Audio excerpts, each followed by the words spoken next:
Very good morning. I'm from TD Advisory. Today is Tuesday, 24th of May. तो कल का session काफी important रहा। हमने देखा कि प्राइजेस के अंदर कहीं ना कहीं एक अच्छा खासा रिकवरी, खास करके जब हम प्राइजेस की बात करते हैं तो सोना चांदी ध्यान आता है। तो कल के सेशन में हमने देखा सोने चांदी में लोअर लेवल से काफी अच्छी रिकवरी आते हुए दिखाई दी। In the line of expectation हम बोल सकते हैं। बट कहीं ना कहीं कल हमने देखा कि प्राइजेस 1850 के ऊपर गया जरूर, बट सस्टेन नहीं कर पाया। वहीं अगर हम चांदी की बात करें तो हम बात कर रहे थे कि $22 के ऊपर चांदी जाती है तो बहुत अच्छी तेजी मिल जाएगी, जो ऊपर में 23-24 डॉलर तक का भी लेवल दिखा दे। कल हमने एक स्ट्रॉन्ग रिवर्सल देखा है। कल हमने देखा $22 के ऊपर भी गई prices, but end of the day market में वापस गिरावट आते हुए दिखाई दी। कहीं ना कहीं हमने डेटा पॉइंट की अगर बात करें तो कल मेजर डेटा नहीं था, बट कहीं ना कहीं स्टेटमेंट जो आ रहे हैं ईसीबी को लेकर या फेड को लेकर, इसके ऊपर मार्केट ज्यादा रिएक्ट करता हुआ दिखाई दिया।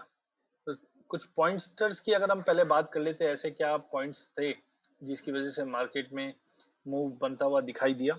तो कल हमने सबसे पहले गोल्ड में, डॉलर में हमने देखा कि एक अच्छी खासी गिरावट कंटिन्यू रही थी मार्केट के अंदर, जिसकी वजह से हमने प्राइजेस के अंदर एक अच्छा खासा बाउंस आते हुए देखा। चाइना से हमको अपडेट आया है कि पैंडेमिक सिचुएशन को देखते हुए अब अंडर कंट्रोल सिचुएशन है, जिसके चलते हमने बेस मेटल में काफी इंप्रूवमेंट देखा। क्योंकि पैंडेमिक सिचुएशन संगाई में जो डेटा रिलीज हुआ है वहां पे बताया जा रहा है कि things are been now cooling down. Because of that हमने देखा डॉलर में गिरावट आई थी, बूस्ट मिला पूरे बेस मेटल पैक को, जहाँ पे हमने एक अच्छी खासी रैली बनते हुए देखी। अब साथ में फेड जॉर्ज की जो स्टेटमेंट थे जहाँ पे बताया कि inflation is too high and too broad to dismiss. कहने का मतलब है जो 2% का गोल रखा है वो टॉप प्रायोरिटी पे रखा है, जिसकी वजह से हमने ये स्टेटमेंट आने के बाद डॉलर में थोड़ा बहुत गेन्स आते हुए देखा और सोने और चांदी में एक पुलबैक भी मार्केट में बनता हुआ दिखाई दिया है। क्रूड ऑयल के साइड से भी अगर हम देखें तो अब देखना है कि यूरोपियन यूनियन जो कंसर्न्स ये रशियन ऑयल के ऊपर बैन का है या और फर्दर सैंक्शंस है, इसका कैसे क्या आउटकम रहेगा। बिकॉज एक तरफ हम देख रहे हैं कि प्राइजेस में हायर साइड पे सस्टेन भी नहीं कर रहा है। बिकॉज जैसे कल नेचुरल गैस में आया कि प्राइस थोड़े बहुत जंप जरूर लिए थे, क्योंकि एलएनजी एक्सपोर्ट है वो कहीं ना कहीं बढ़ता हुआ दिख रहा है। बट एवरीथिंग अभी जो टिका हुआ है वो यूएस पे है। बिकॉज यूएस ने ऑलरेडी बताया कि White House is considering environmental waiver for all blends of US gasoline in order to lower the pump price. तो यहाँ पे हम देख रहे हैं कि यूएस काफी स्टेप्स ले रहा है, क्रूड को नीचे लाने की कोशिश कर रहा है, जिसकी वजह से अपसाइड थोड़े कैप भी और आज भी ब्रांड देखे तो 0.25% की गिरावट के साथ 112 के करीब ट्रेड कर रहे हैं। सबसे पहले डेटा पॉइंट देख लेते हैं। आज मंगलवार है, कल के सेशन में तो कोई बड़ा डेटा पॉइंट नहीं था, बट आज अगर हम देखें तो मेंबर एफओएमसी मेंबर की स्पीच के बाद जापान से मैन्युफैक्चरिंग पीएमआई के आंकड़े खराब आते हुए दिखाई दिए हैं। बैंक ऑफ जापान के कोर सीपीआई के आंकड़े स्टेबल रहेंगे। यूरोजोन से आज सर्विस पीएमआई और मैन्युफैक्चरिंग पीएमआई के डेटा है जो थोड़े बहुत खराब आते हुए दिखाई दे रहे हैं, जो बेस मेटल के लिए नेगेटिव रह सकते हैं। साथ में यूएस से अगर हम देखें मैन्युफैक्चरिंग और सर्विस पीएमआई, ये दोनों में हम ड्रॉप देख रहे हैं। साथ में न्यू होम सेल्स का डेटा है, यहाँ पे भी ड्रॉप देख रहे हैं। तो ये बोल सकते हैं कि मॉर्निंग सेशन में हम डॉलर में थोड़ा बहुत गेन्स देख सकते हैं, जिसके चलते सोने चांदी इन सब में हम गिरावट देख पाएंगे। बट इवनिंग में जैसे ये डेटा रिलीज होंगे 7 बजे के बाद, यहाँ पे हमें लगता है कि प्राइजेस में एक वॉलिटिलिटी बढ़ेगी, मे भी एक जंप दिख जाए, क्योंकि शाम को 10 बजे, पौने 11 बजे और 11:30 बजे फेड चेयरमैन पावेल की स्पीच है, एमपीसी की मीट है यूके से, ईसीबी प्रेसिडेंट की भी स्पीच है 11:30 बजे। तो यहाँ पे कुछ वॉलिटिलिटी बढ़ते हुए आ सकती है। तो आज दिन के सेशन में सोने चांदी में गिरावट रह सकती है, बट शाम को 6-7 के बाद, स्पीच से पहले या यूएस डेटा के बाद, हम देख सकते हैं कि मार्केट में एक वापस रिकवरी की गुंजाइश है। कमिंग ऑन द हीट में, आज इक्विटी मार्केट के अंदर डाउ जोन, एसएनपी, नैस्डैक सभी में करीबन 1 से 1.5% की गिरावट दिखा रहा है। तो इक्विटी मार्केट में मे भी पॉसिबल डोमेस्टिक मार्केट पे थोड़ा सा पॉजिटिव खुल जाए, बट कहीं ना कहीं प्रेशर बनता हुआ दिखाई देगा 16,400 के ऊपर। जब तक होल्ड नहीं करता है, निफ्टी में 16,000 का ही बेस बनेगा। विक्स में वापस बढ़ोतरी है, जिसके चलते अनसर्टेनिटी क्रिएट हो रही है। क्रूड नेगेटिवली ट्रेड कर रहा है। कल भी हमने क्रूड में गिरावट देखी, आज भी WTI ब्रांड दोनों में गिरावट रहेगी। नेचुरल गैस में कल जो जंप आया था वो आज भी सस्टेनेबल रहेगा। $8 से $9 के बीच में ही मार्केट मूव करेगा। वेदर अपडेट और साथ में एक्सपोर्ट का डेटा अच्छा आने की वजह से प्राइजेस को सपोर्ट मिला है, जो आज कंटिन्यू रहेगा। $9 के टारगेट के लिए नेचुरल गैस लिया जा सकता है। वहीं अगर हम कॉटन की बात करें तो कॉटन में हमने रिकवरी जरूर देख रहे थे, बट सस्टेनेबल नहीं दिखाई दे रहा। जिस ढंग से प्रोडक्शन को लेकर अभी भी चिंता बना हुआ है, वो कहीं ना कहीं प्राइस को थोड़ा सपोर्ट जरूर दे रहे हैं। बट वेदर डिस्टर्बेंस, वेदर जो पहले ड्रॉट कंडीशन था वो अब थोड़ा बहुत लाइट होता हुआ दिखाई दिया, जिसके चलते प्राइजेस 140 के सपोर्ट पे खड़ा है। ध्यान रखिए, अब ये वीक काफी इंपॉर्टेंट रहेगा कॉटन, आइस कॉटन के लिए। अगर 140 के नीचे ब्रेक हो जाता है तो we can see a sharp fall towards 130 to 133 level. तो 140 का ध्यान रखिए, और अनलेस अनटिल 144 के ऊपर सस्टेन नहीं करता है तब तक सेल ऑन जंप की स्ट्रेटजी अपना के ट्रेड कीजिए। सोने और चांदी की बात करें तो नो डाउट हमने साउंड रिकवरी देखी है लोअर लेवल से, बट ऐसा हमने एक्सपेक्ट किया था कि अगर 1820 तोड़ता है तो 1850, 1870, 1890 इस वे में मार्केट मूव करेगा। तो ऑलरेडी कल हमने ऑलमोस्ट 1870 का स्पाइक देखा है। राइट नाउ प्राइजेस 1850 है। एक पुल बैक एक्सपेक्टेड है जो 1838, 1840 तक का पुल बैक दिखाएगा। तो दिन के सेशन में सोने चांदी में गिरावट रह सकती है, बेच के काम करना चाहिए। बट हैव टू सी, अगर ये 1836 के सपोर्ट से वापस उठ जाता है देन 1890 की तैयारी मार्केट करता हुआ दिखेगा। सिमिलरली चांदी में भी साउंड रिकवरी दिखी हमने, बट $22 के ऊपर हम तोड़ नहीं पा रहे हैं। अनलेस अनटिल $22 के ऊपर नहीं होल्ड होता है वीकली बेस पे, तब तक गुंजाइश है कि मार्केट में प्रेशर वापस बनता हुआ दिखाई देगा। कॉपर में भी कल की तेजी के बाद आज प्रॉफिट बुकिंग रहेगी, बिकवाली करके चलिए। एग्री मार्केट के अंदर भी हायर लेवल से बिकवाली रहेगी, बेच के चलिए। डॉलर इंडेक्स आज 102.30 के करीब ट्रेड कर रहा है। कल के सेशन में हमने देखा कि at one point of time हमने 102 का लेवल ऑलमोस्ट तोड़ते तोड़ते बचे हैं। एज ऑफ नाउ प्रेशर अभी भी है, बट आज थोड़ा पुल बैक दिखा रहा है। बट मुझे लगता है शाम को यूएस डेटा के बाद डॉलर में दबाव बढ़ेगा, जो 100 तक का भी लेवल जल्द दिखा देगा। तो डॉलर की गिरावट है जो कहीं ना कहीं सोने चांदी सबको सपोर्ट करेगी। बट आज दिन के सेशन में डॉलर स्ट्रांग रहेगा, जिसके चलते यूरो में दबाव रहेगा। यूरो में भी कल की अच्छी तेजी के बाद आज एक प्रॉफिट बुकिंग रहेगी। जेपीवाई स्टेबल है, जिस ढंग से माननीय प्रधानमंत्री जी जापान है, तो यहाँ से हम उम्मीद करते हैं कि कहीं ना कहीं इंडिया के लिए कुछ पॉजिटिव न्यूज देखने मिल जाएगी। जीबीपी में भी हमने अच्छा खासा गेंस देखा है, यहाँ पे एक प्रॉफिट बुकिंग बनता हुआ दिखाई देगा। तो ओवरऑल एग्री कमोडिटी में और नॉन एग्री कमोडिटी के अंदर आज इनिशियल एक दबाव बनता हुआ दिख सकता है। एलएमई पे इस वक्त कॉपर फ्लैट है, जिंक फ्लैट है, एल्यूमिनियम इज डाउन बाय 0.24%, जबकि कल के सेशन में भी हमने देखा प्राइस 247.30 के करीब ही ट्रेड करता है। लेड भी डाउन ट्रेड करा, जबकि कल हमने 1% के करीब की तेजी देखी थी।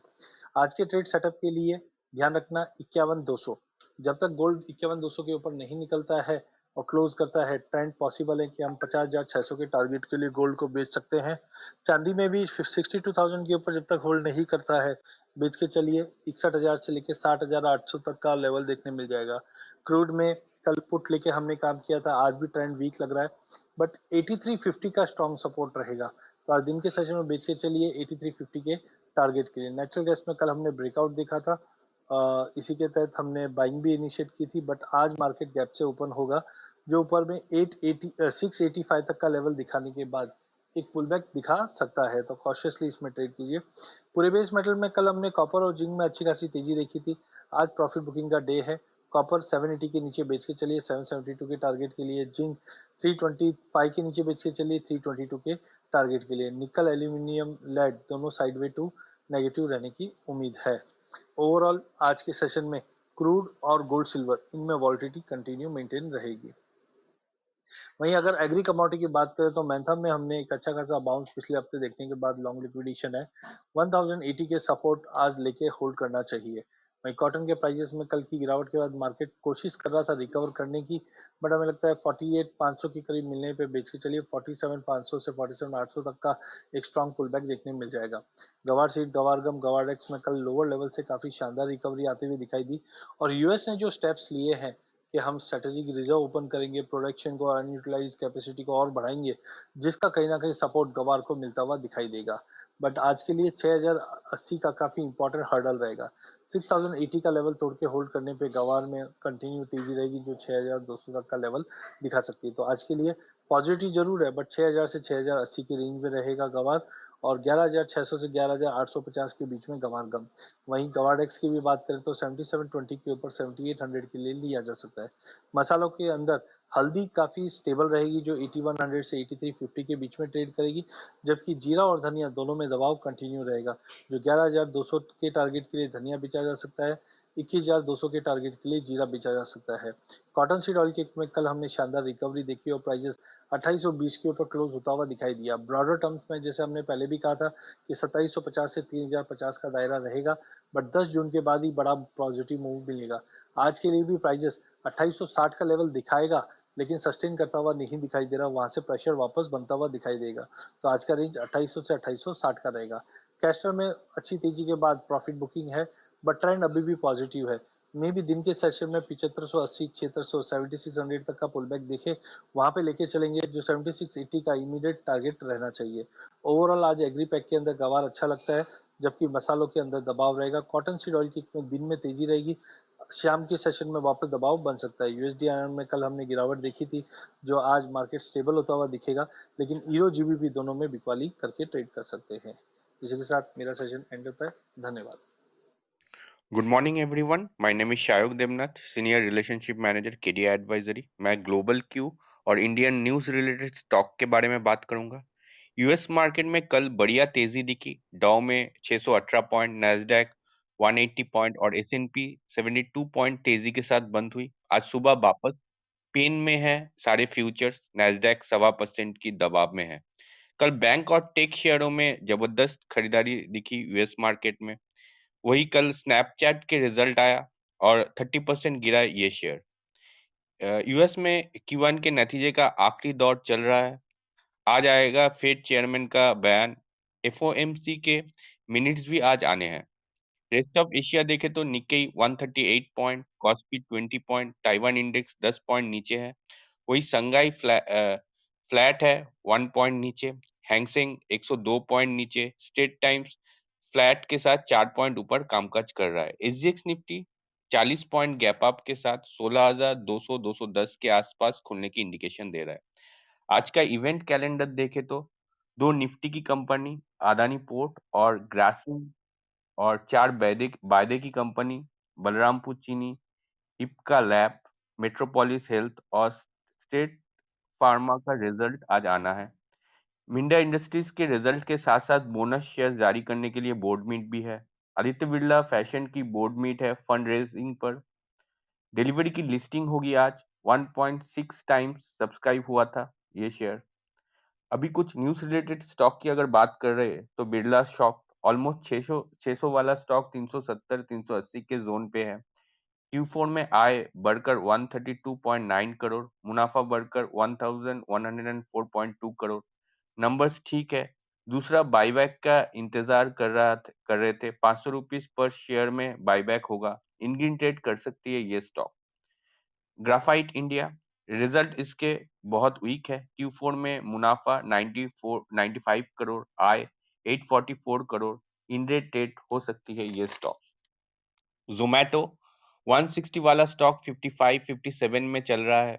Q4 में आय 692 करोड़ से बढ़कर 1212 करोड़, 75% बढ़ा। मैट्रिक्स इंप्रूव होता नजर आ रहा है। रेवेन्यू अच्छे अट्रैक्शन दे रहा है। Gross order value Q on Q बढ़ रहा है। इनग्रीन ट्रेड कर सकती है ये स्टॉक। नीलकमल कल मेंशन किया था और बहुत बढ़िया गेन डबल डिजिट में था कल, बट रिजल्ट इसके बहुत वीक आए हैं। Q4 में मुनाफा 48% गिरकर 19.93 करोड़, मार्जिन घटकर 6.89%। बहुत कमजोर रिजल्ट। इंडेटेड कर सकती है ये स्टॉक आज। बीईएल एबिटा 20% डिक्लाइन, मुनाफा 16% गिरकर 1141 करोड़, मार्जिन घटकर 24.8%। इंडेटेड कर सकती है ये स्टॉक। ओएनजीसी एक बढ़िया डेवलपमेंट आ रहा है। कंपनी ने गैस एक्सचेंज पर ऑनलाइन गैस ट्रेडिंग शुरू की है। इनग्रीन ट्रेड कर सकती है ये स्टॉक इस न्यूज के चलते। टाटा मोटर्स और टाटा मोटर्स डीवीआर कार कंपनियों को टैक्स इंसेंटिव देगा चीन। इस कंपनी का एक बड़ा मार्केट है चीन में, तो शेयर में तेजी आ सकती है इस न्यूज के चलते। टाटा मोटर्स और टाटा मोटर्स डीवीआर। शक्ति पंप्स और रोटो पंप्स, सरकार की सोलर पंप योजना विफल होने की आशंका दिख रही है, तो शेयर में दबाव दिख सकता है। शक्ति पंप्स और रोटो पंप्स में सेल Q4 में अनुमान से अच्छे नतीजे, आय 30,758 करोड़, मुनाफा 2,478 करोड़। और कल को स्टील कंपनियों में जो दबाव था वो एक्सपोर्ट करने वाली कंपनियों में ज्यादा था। सेल की डोमेस्टिक मार्केट बहुत ही ज्यादा है, इंडियन ट्रेड कर सकती है ये स्टॉक इस रिजल्ट के चलते। मेरे तरफ से न्यूज रिलेटेड इतना ही न्यूज है। और न्यूज के लिए हमारे वेबसाइट में रजिस्टर कीजिए। उसके साथ-साथ हमारे social media platform Facebook, Twitter, Instagram और लिंक्डइन में केडी एडवाइजरी के नाम से हमें फ़ॉलो कीजिए। Thank you.